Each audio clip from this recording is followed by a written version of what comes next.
हम लोग बैठ जाएंगे और अब समय है कि हम लोग परमेश्वर के वचन की ओर चलेंगे और परमेश्वर के वचन पे विचार करने के लिए, उसको सीखने के लिए, समझने के लिए हम लोग निकाल लेंगे मरकुस की इंजील 14वां अध्याय, उसका 14th चैप्टर और वर्सेस फ्रॉम 66 to 72। जब पतरस नीचे आंगन में था तो महायाजक की लौंडियों में से एक वहां आई और पतरस को आग तापते देखकर उस पर टकटकी लगाकर देखा और कहने लगी, तू भी तो उस नासरी यीशु के साथ था। वह मुकर गया और कहा कि मैं तो नहीं जानता और नहीं समझता कि तू क्या कह रही है। फिर वो बाहर डेवढ़ी में गया और मुर्गे ने बांग दी। वह लौंडी को देखकर उनमें से जो पास खड़े थे फिर कहने लगे कि वह उनमें से एक है, परंतु वह फिर मुकर गया। और थोड़ी देर बाद उन्होंने जो पास खड़े थे फिर पतरस से कहा, निश्चय तू उनमें से एक है, क्योंकि तू गलीली भी है। तब वह धिक्कारने लगे और शपथ खाने लगा कि मैं उस मनुष्य को जिसकी तुम चर्चा करते हो नहीं जानते। परंतु तब तुरंत दूसरी बार मुर्गे ने बांग दी और पतरस को वह बात जो यीशु ने उससे कही थी स्मरण आई कि मुर्गे की 2 बांग देने से पहले तू 3 बार मेरा इनकार करेगा। वह इस बात को सोचकर रोने लगा। प्रभु अपने परमेश्वर में वचन के पढ़े जाने पर आशीष दें। हम अपने सरों को झुकाएंगे और प्रार्थना से लेंगे। प्यारे पिता परमेश्वर, बड़ी इज्जत बड़े सम्मान के साथ अपने सरों को आपकी इस हैकल में झुकाए हुए हम सब मौजूद हैं। ओ प्यारे पिता परमेश्वर, अपने बच्चों पर रहम करें, अपने बच्चों के साथ हो प्यारे पिता परमेश्वर, ताकि पिता परमेश्वर हम सब आज आपके उस संदेश को समझ सकें, सुन सकें प्यारे पिता परमेश्वर, अपने दिलों में ग्रहण कर सकें जो आज आपने ये मुकर्रर किया है कि मेरे माध्यम से आपके लोगों तक पहुंच सके। मेरे भी साथ हों प्यारे पिता परमेश्वर, मुझे अपने हाथों में लें और इस्तेमाल करें ताकि जो संदेश आज आप अपने लोगों तक मेरे माध्यम से पहुंचाना चाहते हैं वो अच्छे से काम को मैं कर सकूं। सब कुछ आपके प्यारे बेटे यीशु मसीह के नाम से मांगता हूँ, आमीन। Praise the Lord. अपनी बात को शुरू करने से पहले मैं आप लोगों को एक छोटी सी कहानी सुनाना चाहता हूँ और कहानी आपको सुनकर के अच्छी भी लगेगी क्योंकि ये हमारे जो आज का संदेश है उससे रिलेटेड है। कहानी इस तरह से है कि एक बार एक आदमी मरा और वो यहाँ से स्वर्ग के गेट तक पहुँचा कि हम उसके अंदर जाएं, लेकिन गेट पर यीशु मसीह के चेले पतरस, जिनका ये भी हम लोगों ने जिक्र पढ़ा कि उन्होंने 3 बार यीशु मसीह को इनकार किया था, वो गेट पर खड़े थे। उन्होंने उससे कहा कि तुम अंदर नहीं जा सकते। तो उसने कहा, क्यों नहीं जा सकते? उसने कहा कि पतरस ने उससे कहा कि अगर आप 100 पॉइंट अर्न कर लेते हैं तो आप अंदर जा सकते हैं। आप ये बताइए कि आप 100 पॉइंट अर्न कैसे कर सकते हैं? आप कुछ बताइए, आपने क्या किया है? तो उसने कुछ बातें अपनी कहनी शुरू करी। उसने कहा कि मैं जो है प्रतिदिन चर्च जाता हूं। उसने कहा, गुड, बहुत अच्छी बात है। कुछ अवसरों को छोड़ करके, बस कि कभी बीमार हो गया या कुछ ऐसी बात हो गई तो मैं चर्च नहीं जा पाया। तो पतरस ने कहा, ठीक, 2 पॉइंट्स आपको अलर्ट करता हूं मैं, 2 पॉइंट्स आपके हो गए। फिर उसने कहा कि मैं हमेशा अपनी ऑफरिंग और टाइथ जो है देता हूं, और अगर कभी किसी महीने नहीं दे पाया तो उसको फिर मैंने अगले महीने करके जो भी हिसाब किताब था उसको मैंने पूरा किया है। पतरस ने कहा, ये भी अच्छी बात है, 3 पॉइंट आपके और हो गए, आगे बताइए। फिर उसने कहा, मैंने चर्च में प्रचार भी किया है, और ना ही सिर्फ चर्च में बल्कि कलीसियाओं में जब कभी मुझे मौका मिला मैंने प्रचार किया है। पतरस ने कहा, 2 पॉइंट और हो गए, 3 + 2 + 2 7 पॉइंट्स हो गए उनके। फिर उसने थोड़ी देर सोचा, फिर उसने कहा कि नहीं, मैंने अपने 2 दोस्तों को यीशु मसीह के बारे में प्रचार किया है, बताया है। तो जो 7 पॉइंट्स अब तक हुए थे, उसने कहा गुड, 5 पॉइंट्स आपके और हो गए। तो 7 पॉइंट्स प्लस 5 पॉइंट्स, 12 पॉइंट्स उसके हो चुके थे। फिर वो सोचने लगा कि अभी तक तो मेरे सिर्फ 12 ही पॉइंट हुए हैं, ये 100 पॉइंट्स कैसे होंगे? तो वो कुछ परेशान सा होने लगा और सोचने लगा कि मैं क्या कर सकता हूं, कैसे जा सकता हूं अंदर। स्वर्ग के द्वार पर खड़ा हूं, लेकिन मैं अंदर नहीं जा पा रहा हूं। गेट पर पतरस खड़े हैं और मुझसे सवाल पूछ रहे हैं कि मैंने और जिंदगी में क्या किया है, क्या नहीं किया है। और उसके दिमाग बिल्कुल इस घबराहट में सुन्न हो गया और वो बता नहीं पा रहा था कि मैंने अपने जीवन में क्या क्या अच्छे काम किए हैं जिसके कि एवज में उसको पॉइंट्स मिल सकें। और वो घबरा गया, परेशान हो गया। और उसने कहा, अरे ये कैसे हो सकता है, कैसे हो सकता है? अब तो परमेश्वर का अनुग्रह ही मुझे अंदर प्रवेश करवा सकता है। और जैसे ही उसने ये बात कही, स्वर्ग का गेट खुल गया। स्वर्ग का गेट खुल गया। 88 पॉइंट मिल गए, जितने भी पॉइंट मिल गए, लेकिन उसकी इस बात से कि हम अपने कामों के द्वारा पर स्वर्ग के राज्य में प्रवेश नहीं कर सकते। हमारे काम तो होने ही चाहिए, लेकिन अगर सिर्फ काम होंगे तो हम स्वर्ग के राज्य के वारिस नहीं हो सकते, क्योंकि हम हमेशा कुछ ना कुछ गलतियां, कुछ ना कुछ कमियां करते रहते हैं। हमारे विचारों में, हमारी सोच में हमेशा कुछ ना कुछ गड़बड़ी होती रहती है, और जिसके नाते कि पाप होता रहता है। तो ये तमाम तरह के प्रयास करने के बाद भी इंसान अपने कामों के माध्यम से स्वर्ग में नहीं प्रवेश कर सकता है। लेकिन परमेश्वर का अनुग्रह, वो अनुग्रह जो परमेश्वर यहोवा ने अपने लोगों से प्रेम किया और अपने बेटे को भेजा कि वो यहाँ पे आकर के इस संसार में हम सब के पापों के लिए एक मुकम्मल कुर्बानी हो, ये उसका अनुग्रह था। और जिसके नाते हम लोग अपने अच्छे कामों को करने का प्रयास करते हुए, ये नहीं कि अब तो अनुग्रह हो गया तो हम अब अच्छे काम के लिए क्यों प्रयास करें, ऐसा नहीं है। हम अपने अच्छे कामों का भरसक प्रयास करते हुए अपने मार्ग पर चलते रहें, और परमेश्वर का अनुग्रह हमारे साथ मिलकर के हमें उद्धार की योजना का भागी बनाएगा। तो ये तो थी कहानी। और इसके बाद मैं कुछ बातें आपको और भी बताना चाहता हूं। अभी जो हम लोगों ने पढ़ा था पतरस के इनकार के बारे में, तो ये वो पतरस है जिसके बारे में हमने पढ़ा कि उसने 3 बार यीशु मसीह का इनकार किया था। और वो 3 बार जो इनकार कर रहा है, मतलब ऐसा लगता है कि वो पतरस बैकस्लाइड हो गया।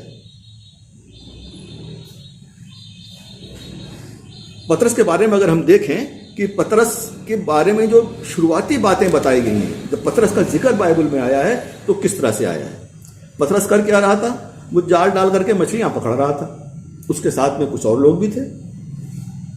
यीशु मसीह वहां पहुंचते हैं और उससे कहते हैं, तो वो कहता है कि नहीं, मैंने आज तो हम लोग बहुत मेहनत किया है लेकिन हम कोई मछली पकड़ नहीं पाए। तब यीशु मसीह उनसे कहता है कि इस तरफ जाल डालो। जब उन्होंने उस तरफ जाल डाला तो क्या हुआ?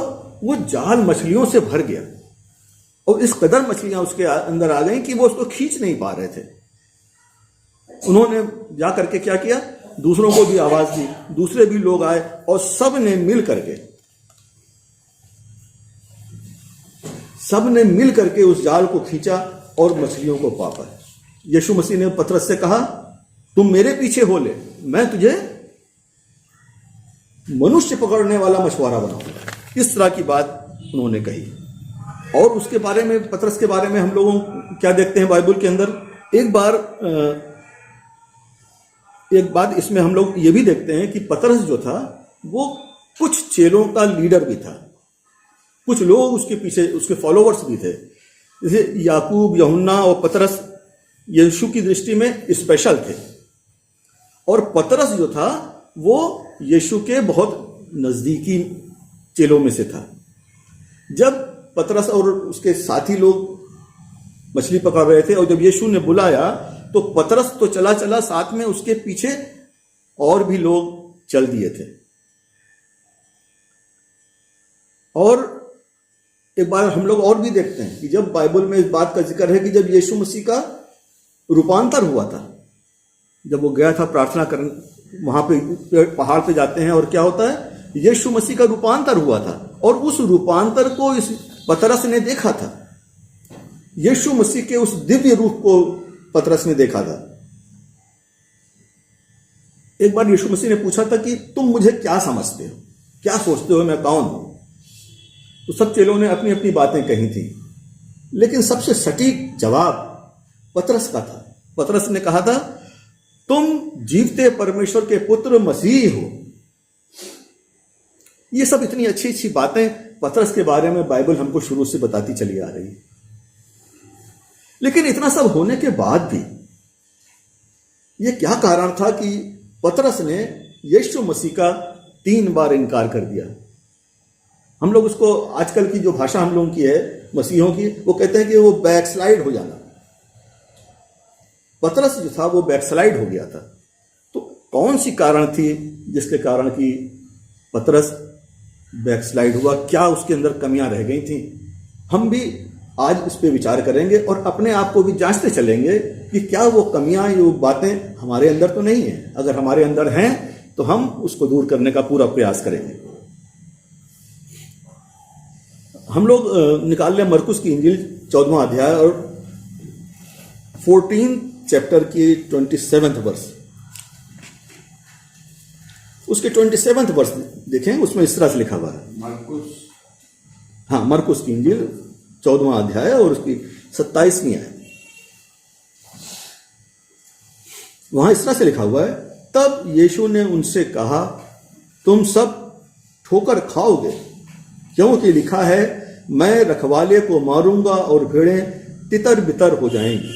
ये यीशु मसीह जो है वो बता रहा था अपने चेलों को कि ऐसा लिखा हुआ है धर्मशास्त्र में कि मैं चरवाहे को मारूंगा और सब भेड़ें तितर बितर हो जाएंगी। वो अपने लिए बता रहा था कि मुझे मारा जाएगा और तुम सब चेले जो हो ये बिखर जाओगे। फिर वो कहता है, परंतु मैं अपने जी उठने के बाद तुमसे पहले गलील को जाऊंगा। 28वीं आयत में ये बात क्लियर हो जाती है कि वो चरवाहा कौन है, उसको वो क्लियर कर रहा है कि मैं फिर जी उठूंगा और जी उठने के बाद तुमसे पहले गलील को जाऊंगा। अब देखिए जो बात यहां मैं आपको बताना चाहता हूं वो है 29th वर्ष में। पतरस ने उससे कहा, यदि सब ठोकर खाएं तो खाएं, पर मैं ठोकर नहीं खाऊंगा।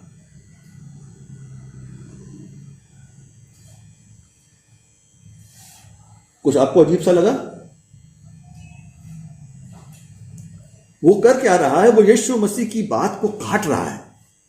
वो कह रहा नहीं, आप जो कह रहे हैं वो ऐसा नहीं होगा, जो आपने कहा है ऐसा नहीं होगा। सब ठोकर खाएं तो खाएं, मैं ठोकर नहीं खाऊंगा। वो उसके अंदर अहम का भाव है, मैं जो हूं, कोई ठोकर खा जाए तो खा जाए, मैं ठोकर खाने वाला नहीं। यीशु मसीह के कहने के बाद भी जो यीशु मसीह कह रहे हैं उनकी बात काटता है और इस तरह से कहता है।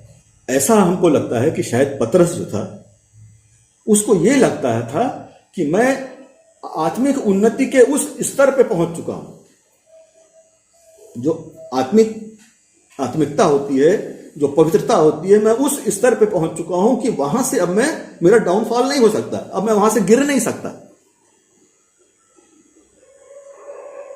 अपने आप को बहुत श्रेष्ठ समझने लगने की भावना उसके अंदर थी। एक जगह से और बात मैं आपके सामने इस बात को क्लियर करने के लिए रखता हूं कि 1 कुरिन्थियों 10वां अध्याय और उसकी 12वीं आयत को हम देखें। अगर किसी को मिल जाता है तो मेहरबानी से पढ़ देंगे। 10वां अध्याय 12। इसलिए जो समझता है कि मैं स्थिर हूं वह चौकस रहे कि कहीं गिर ना पड़े। पतरस अपने आप को उस स्थिति में पहुंच गया, सोचता था कि मैं उस स्थिति में तक पहुंच चुका हूं कि अब मेरा डाउनफॉल नहीं हो सकता। लेकिन बाइबल बताती है कि इसलिए जो समझता है कि मैं स्थिर हूं, पतरस जो सोचता था कि मैं स्थिर हूं, उसको यह बात ध्यान देनी थी कि वो चौकस रहना था। उसको इस तरह की बात अपने मुंह से नहीं निकालनी चाहिए थी ना इस तरह से सोचना चाहिए था कि जो यीशु कह रहा है वो पूरा नहीं होगा। बहुत बार हम लोग भी अपने जीवनों में इस तरह की गलतियां कर जाते हैं। हमारी जो जहां पर भी आज हम हैं, जिस भी पोजीशन में, हमारी जो सामाजिक स्थिति है, सामाजिक मान मर्यादा है, आर्थिक स्थिति है, हमारी सेहत है, या और भी जो चीजें हैं, जो हमारी एजुकेशन है, हमारे बच्चे हैं, हमारा घर परिवार है, हमारी धन दौलत है, गाड़ी कपड़ा मकान, ये सब चीजें हैं हमारी, ये सारी चीजें जो हैं ये सब परमेश्वर की दी हुई है, और ये सब सिर्फ परमेश्वर की आशीष और उसके अनुग्रह ही के कारण है। यिर्मयाह की पुस्तक और उसका 17वां अध्याय और उसकी 7वीं आयत में आपके लिए पढ़ देता हूं। धन्य है वह पुरुष जो यहोवा पर भरोसा रखता है, जिसने परमेश्वर को अपना आधार माना हो। वह उस वृक्ष के समान होगा जो नदी के किनारे लगा हो और उसकी जड़ जल के पास फैली हो। जब धूप होगी तब उसको न लगेगी, उसके पत्ते हरे रहेंगे और सूखे वर्ष में भी उसके विषय में कुछ चिंता न होगी, क्योंकि वह तब भी फलता रहेगा। कौन फलता रहेगा? वही जो अपने परमेश्वर के ऊपर भरोसा रखता है। जो परमेश्वर के ऊपर भरोसा रखता है वही इस तरह से फलता रहेगा, क्योंकि वो किस तरह वृक्ष के समान होगा? वो ऐसे वृक्ष के समान होगा जो जल के किनारे है, जिसकी जड़ों को परमेश्वर से आशीषें मिल रही हैं। लेकिन अगर पेड़ कहे कि नहीं, मैं तो इतना बड़ा हो चुका हूं, मेरी जड़ें इतनी गहरी हो चुकी हैं कि अब मुझे किसी की चिंता की जरूरत नहीं, मुझे किसी के सपोर्ट की जरूरत नहीं, ये जो नदी सामने बह रही है इसकी चिंता नहीं है, सूख जाए तो सूख जाए, मेरी जड़ें इतनी गहरी हो गई हैं कि मैं पानी खींच लूंगा, जीवित रहूंगा। अगर ऐसा वो सोचता है तो उसका विनाश निश्चित हो गया है। हमें भी, हम चाहे जितनी सामाजिक प्रतिष्ठा हमको मिल गई हो, हमारे पास चाहे जितना धन दौलत हो गया हो, हमारे मनों में ये विचार नहीं आना चाहिए अब तो मैं इतना सक्षम हूं कि मैं अब किसी भी समस्या को देख सकता हूं, कोई भी परेशानी आए उसका सामना कर सकता हूं। परेशानियां जीवन में आती हैं, कोई बात नहीं, मैं तो देख लूंगा, मेरे पास बहुत पैसा है, मेरे पास मेरा रुतबा है बहुत। जब हम कभी इस तरह की बात हमारे दिमाग में आ जाती है और हम सोचने लगते हैं, वही हमारा डाउनफॉल हो जाता है। क्योंकि बिना परमेश्वर के अनुग्रह के हमारी वो सोशल स्टेटस, हमारा वो रुतबा कायम नहीं रह सकता है, नहीं बना रह सकता है। हमें अपने आप को ये देखना है कि क्या हम आज भी फल रहे हैं? कभी हम फलते थे, परमेश्वर का अनुग्रह था, बहुत सी हमारे पास आशीषें थीं और हम फूले नहीं समाते थे, ये तो मैंने किया, ये तो मैंने किया, ये तो मैंने किया। अगर कहीं डाउनफॉल हो रहा है, कहीं आपको महसूस होता है कि उन आशीषों में कमी आ रही है, तो आप जान लीजिए कि आपकी जड़ें जो हैं पानी तक नहीं पहुंच रही हैं, आपने अपने आप को खींच लिया है। और इसीलिए पतरस ने जब अपने ऊपर भरोसा किया तो यीशु मसीह ने उससे क्या कहा? मरकुस की इंजील 14वां अध्याय और उसकी 3वीं आयत देखेंगे हम, जो अभी हम लोगों ने पढ़ी भी थी। यीशु ने उससे कहा, मैं तुझसे सच कहता हूँ कि आज ही इसी रात को मुर्ग के 2 बार मांग देने से पहले तो 3 बार मुझसे मुकर जाए। कब कहा यीशु मसीह ने उससे? 29वीं आयत में उसने क्या कहा था? अभी क्या कहा था? चैलेंज किया था। पतरस ने उससे कहा, यदि सब ठोकर खाएं तो खाएं, मैं ठोकर नहीं खाऊंगा।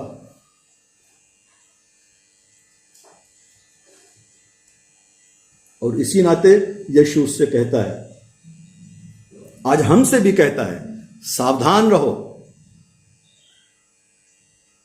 सावधान रहो, ऐसा ना हो कि तुम ठोकर खा जाओ।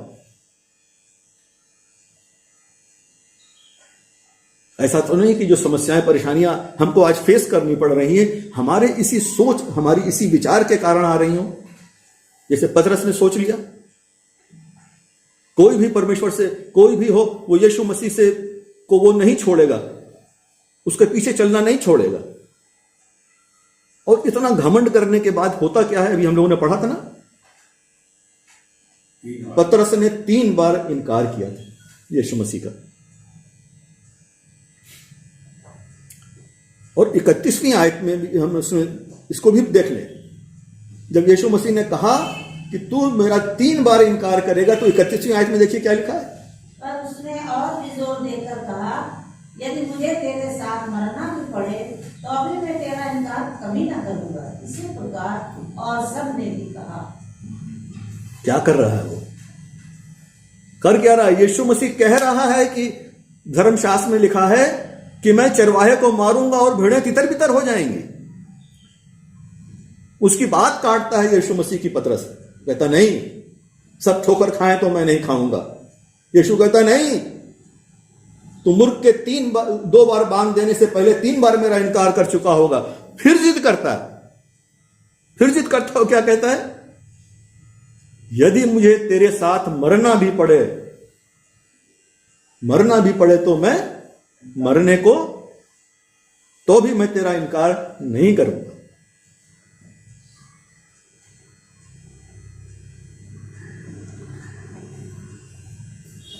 पतरस की जगह हम अपने आप को भी रख करके सोच सकते हैं और समझ सकते हैं।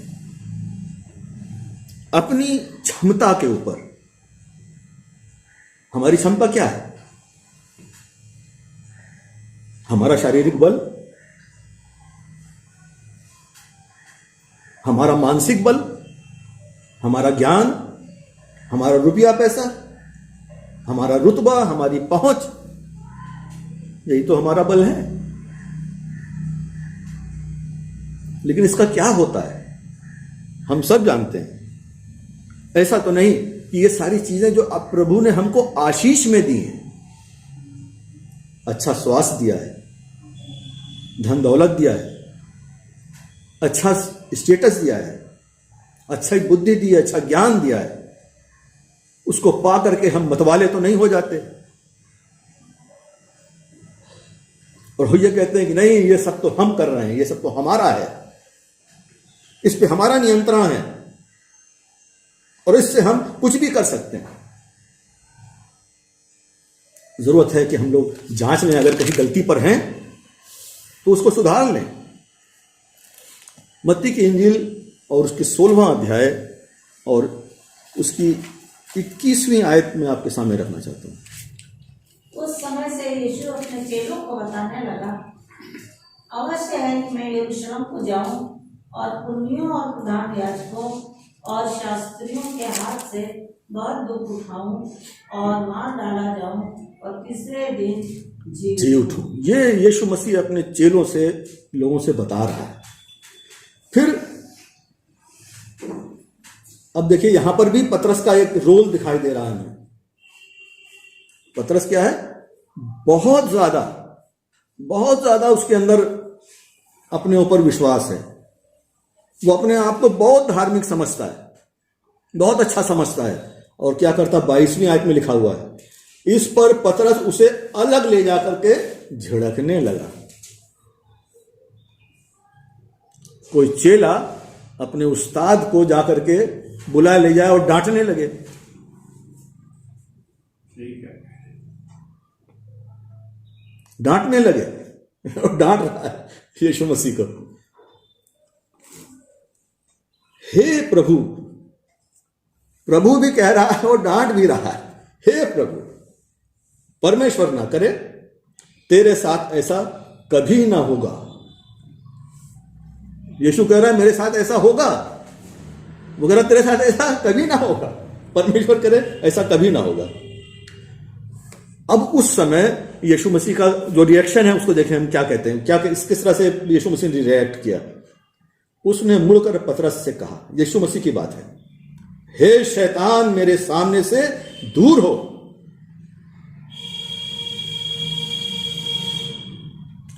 कभी हम अपने, इस चर्च को ले लीजिए, हम कभी अपने चर्च के किसी काम को लेकर के इतने उत्साहित तो नहीं हो जाते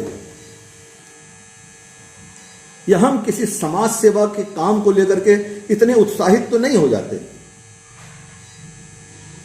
कि हम प्रभु यीशु मसीह को अलग किनारे रख देते हैं, उसकी बातों पर ध्यान नहीं देते। कहीं ऐसा तो नहीं हम कर रहे हैं, कहीं हमारे साथ तो नहीं ऐसा होने लगता है।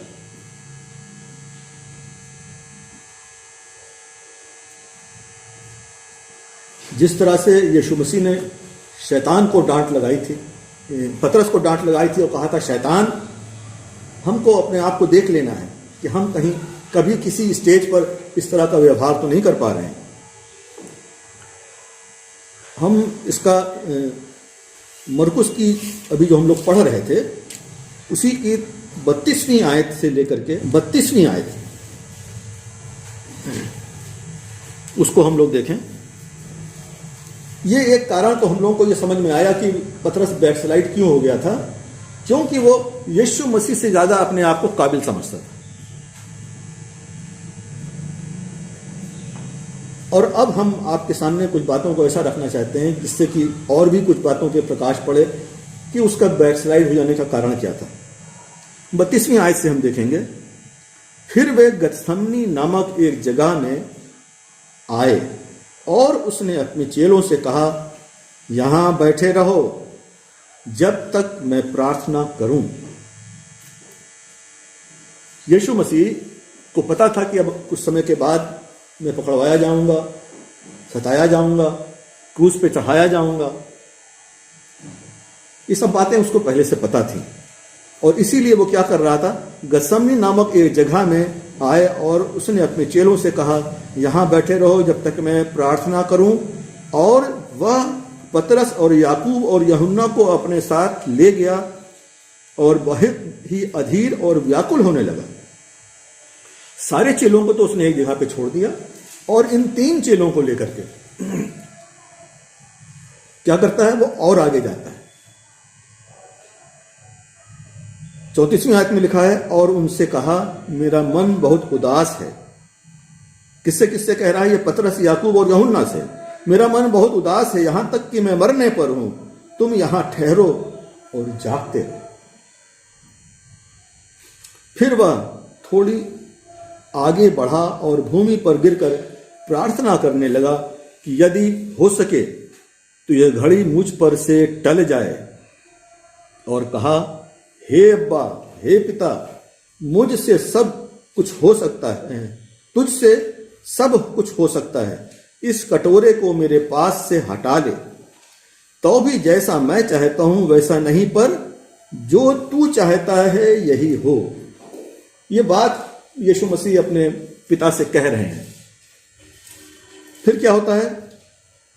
फिर वह आया और उन्हें सोता देखकर पतरस से कहा।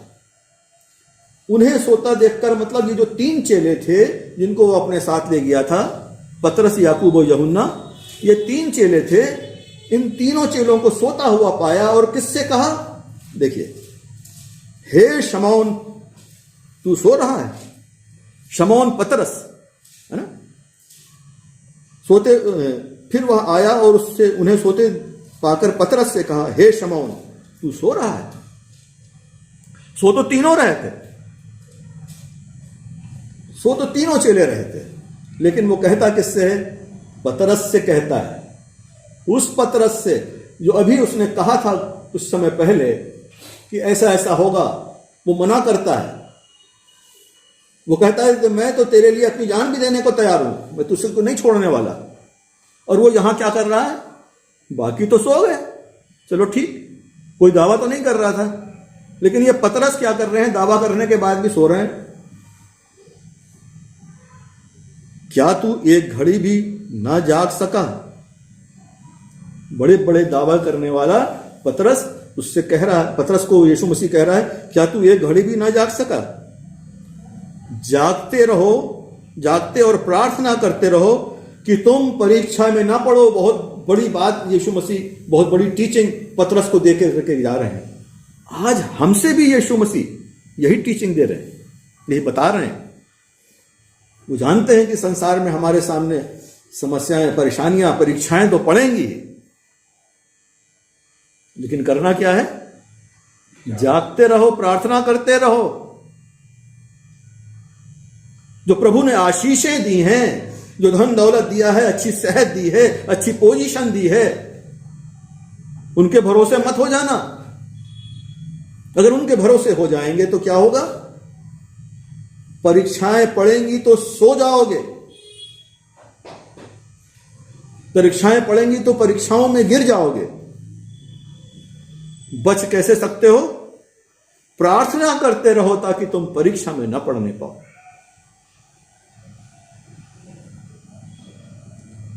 हम लोग भी इस बात का ध्यान रखें कि चाहे हमारी जितनी भी अच्छी पोजीशन क्यों ना हो,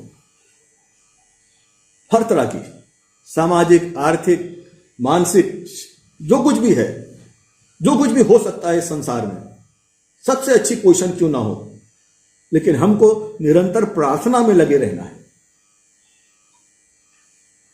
ताकि हम परीक्षा में पढ़ करके गिर ना जाएं। शायद पतरस प्रार्थना में नहीं लगा रहा, इसलिए बैकस्लाइड हो गया। दावा करने के बाद भी वो 3 बार यीशु मसीह का इनकार कर गया। हम लोग भी अपने आप को इस तरह से तैयार करें, अपने आप को प्रार्थना के जीवन में रखें, निरंतर प्रार्थना करते रहें ताकि शैतान की कोई योजना हमारे ऊपर कामयाब ना हो सके, हम बैकस्लाइड ना हो जाएं। हमने जो प्रभु को ग्रहण कर लिया है, हमने जो प्रभु को पकड़ लिया, पा लिया है, प्रार्थना की कमी के कारण वो हमसे दूर हो सकता है। तो हम अपने आप को प्रार्थना में बनाए रखें, निरंतर लगाए रखें। पहली बात तो कि अपने आप को वो ज्यादा श्रेष्ठ समझने लगा था, और इस हद तक श्रेष्ठ समझने लगा था कि वो यीशु मसीह की बातों को काटने लगा था, उसको डांटने लगा था।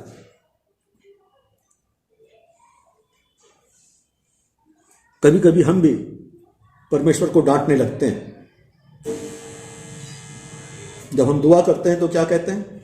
हे यीशु मसीह, हे खुदा बाप, मैं फलाने के लिए आपसे प्रार्थना करता हूं, उसको आप शिफा अता कर दीजिए।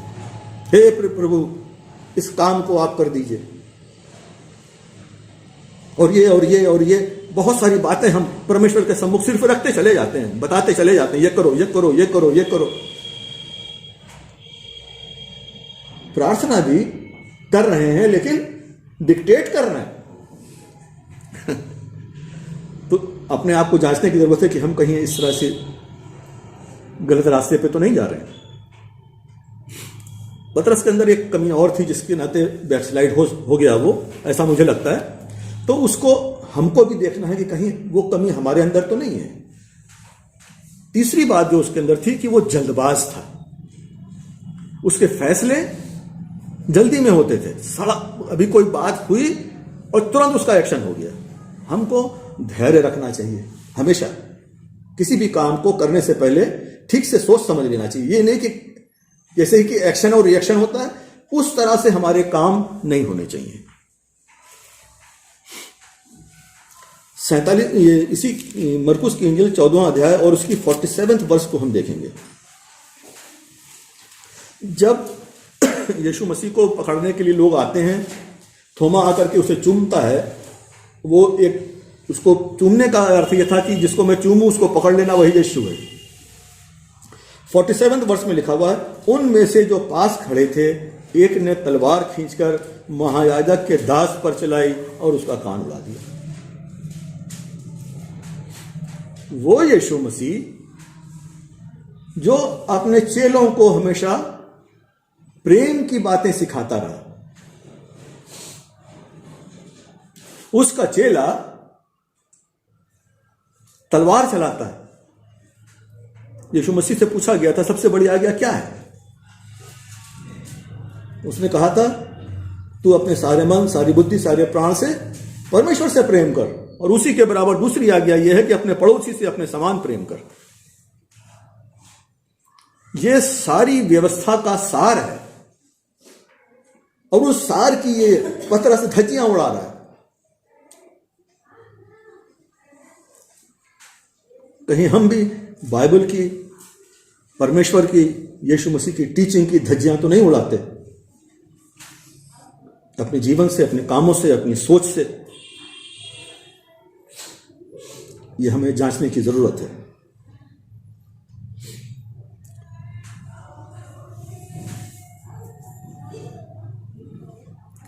और यूहन्ना की इंजील उसके 18वें अध्याय की 10वीं आयत में इसका और भी विस्तृत वर्णन है। अगर हम लोग चाहें तो पढ़ सकते हैं। उसमें इसका दास का नाम भी बताया है जिसका कान उसने उड़ा दिया था। 18th चैप्टर और उसके 10th वर्ष में उसका नाम लिखा हुआ है। तब शमौन पतरस ने तलवार जो उसके पास थी खींची और महायाजक के दास पर चलाकर उसका दाहिना कान उड़ा दिया। उस दास का नाम मलखुस था।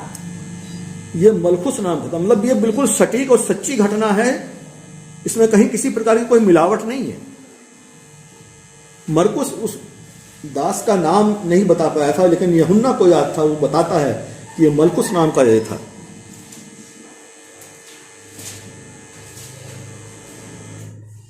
ऐसा लगता है जब हमने पतरस के तलवार चलाने की बात को पढ़ा, ऐसा लगता है कि पतरस यीशु मसीह को बहुत प्यार करता था, और इतना प्यार करता था कि वो ये देख नहीं पाया और उससे ये काम हो गया। अपने इमोशंस को अपने कंट्रोल में रखने की जरूरत है। पतरस अपने इमोशंस पे कंट्रोल नहीं कर पाया, और कंट्रोल ना करके उसने क्या काम किया? बहुत बड़ा गलत काम किया, जो यीशु मसीह की टीचिंग से बिल्कुल भी मेल नहीं खाती। उसका अपोजिट है। अगर हम अपने इमोशंस पे कंट्रोल नहीं रखते तो पतरस की तरह यीशु के साथ रहते हुए भी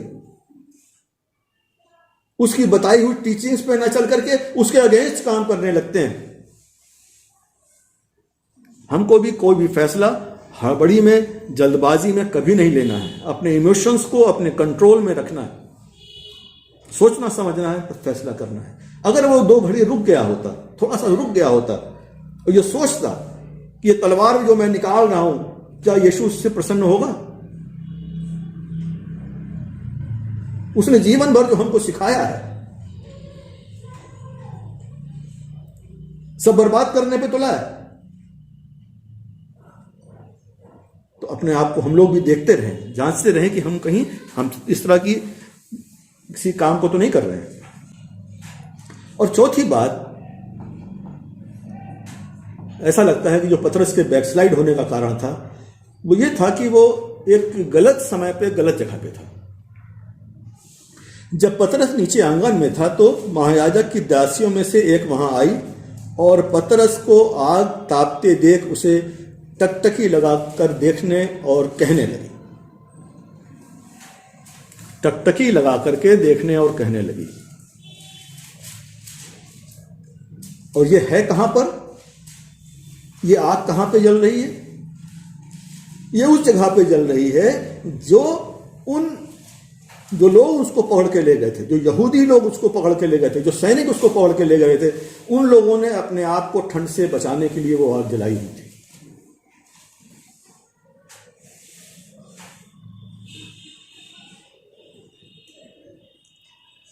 जो यीशु मसीह के विरोधी थे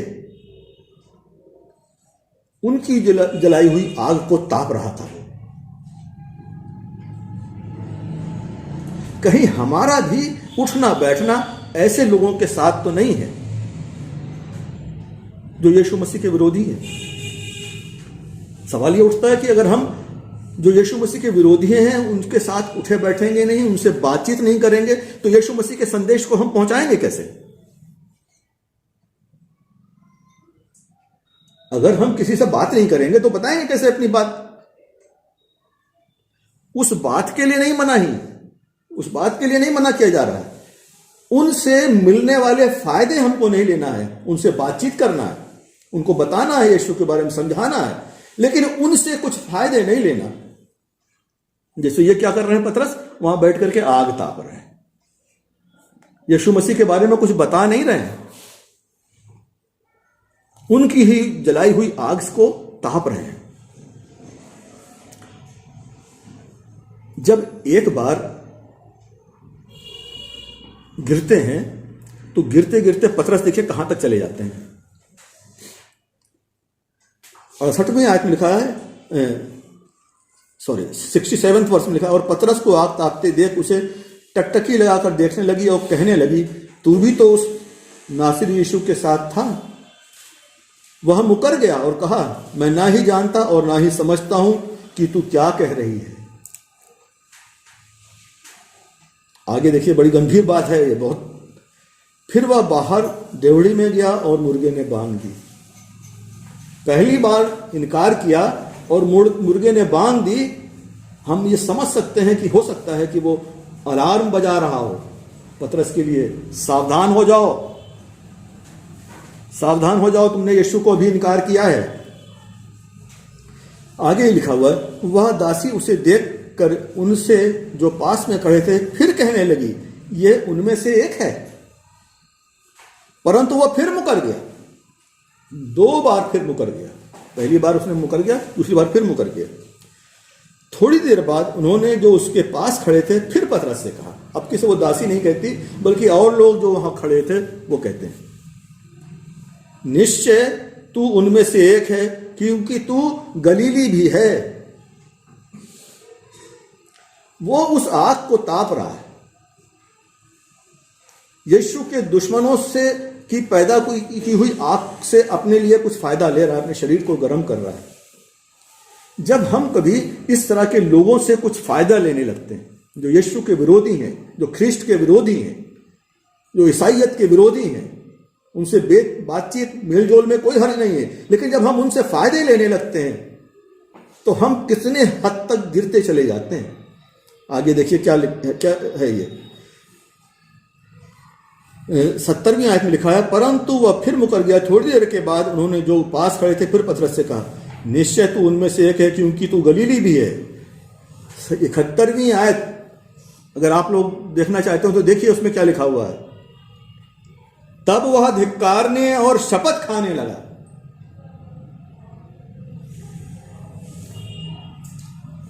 धिक्कारने लगा। वो जो यीशु मसीह के लिए अपनी जान देने को तैयार था, जो ये दावा करता था कि सब छोड़ दे तो छोड़ दे, मैं तुझे नहीं छोड़ूंगा, सब ठोकर खाएं तो खाएं, मैं ठोकर नहीं खाऊंगा।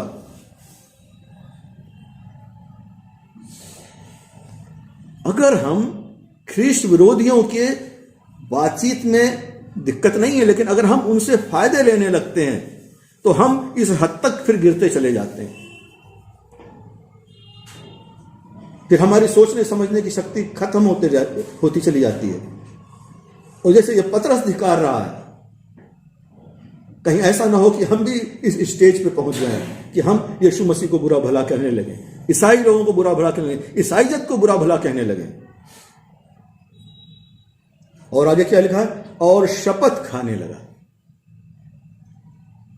शपथ खाने का मतलब यह होता है कि वो शपथ खाता था, वो ये कहता है कि मैंने इस काम को नहीं किया है, परमेश्वर साक्षी है, जो मैं कह रहा हूं उस बात का साक्षी है परमेश्वर कि मैं जो कुछ भी कह रहा हूं वो सही है। न सिर्फ यीशु मसीह को धिक्कारने लगा, बल्कि उस परमेश्वर को जिसकी वो उपासना करता था उसको भी बीच में ले आया।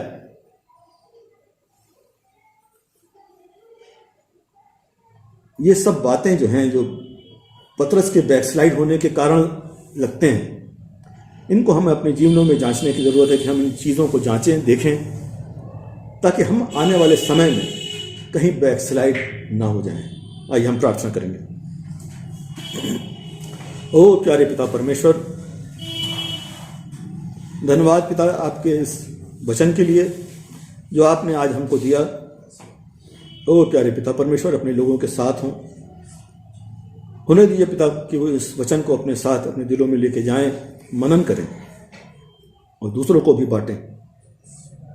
ताकि पिता परमेश्वर आपका वचन 60, 70 और 100 गुना फैलाने वाला हो सके। यीशु मसीह के नाम से मांगते हैं, आमीन।